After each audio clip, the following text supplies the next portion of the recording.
What's up mga kaikwento mo, huwag kalilimutan i-follow, pusuan at i-share ang ating Facebook page.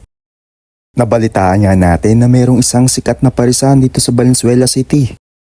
Kaya agad naman natin itong pinuntahan para tikman at makita ang kanilang sikat na parisan. Sabi nga nila kapag ikaw ay kumain dito ay makakaharap mo daw sa San Pedro. Siguro dahil sa kanilang anli-taba ng baka at pangmalakasan na sabaw. Malayo pa ba? Nagugutom na ako. Ayan, malapit na tayo. Makikita na rin natin si San Pedro at matitikman ang kanilang anli-taba at pangmalakasan na sabaw. At ito na nga guys, nandito na tayo sa pangmalakasan, malupiton at dinarayong parisan ni Kuya Bob's Pares. So ano pa hinihintay natin? Tara, tignan natin sa loob.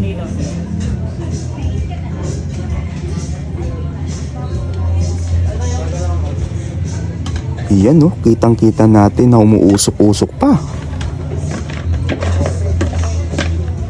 So ang sistema dito guys, pipila tayo sa counter, magbabayad. Pagkabayad natin, bibigyan tayo ng papel at iabot natin to doon sa mga taong naghahanda ng pagkain. Ang pamamaraan nila ng pagluluto ng pares ay old. Gumagamit sila ng pugon, kaya pala may extra flavoring ang kanilang pares.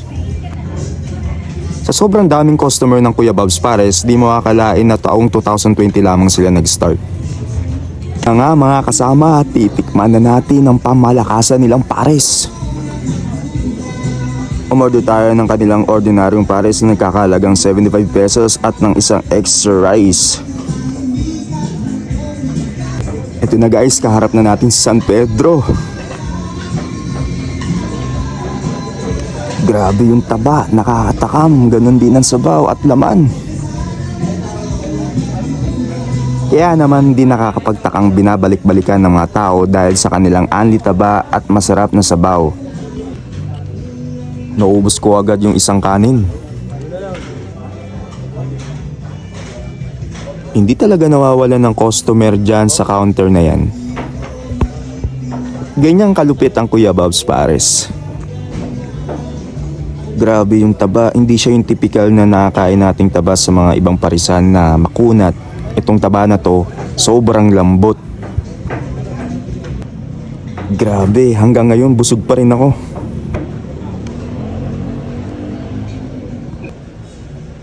Kaya isa lang naman ang masasabi ko sa kanilang parisan, panalong panalo sa lasa, panalong panalo sa presyo.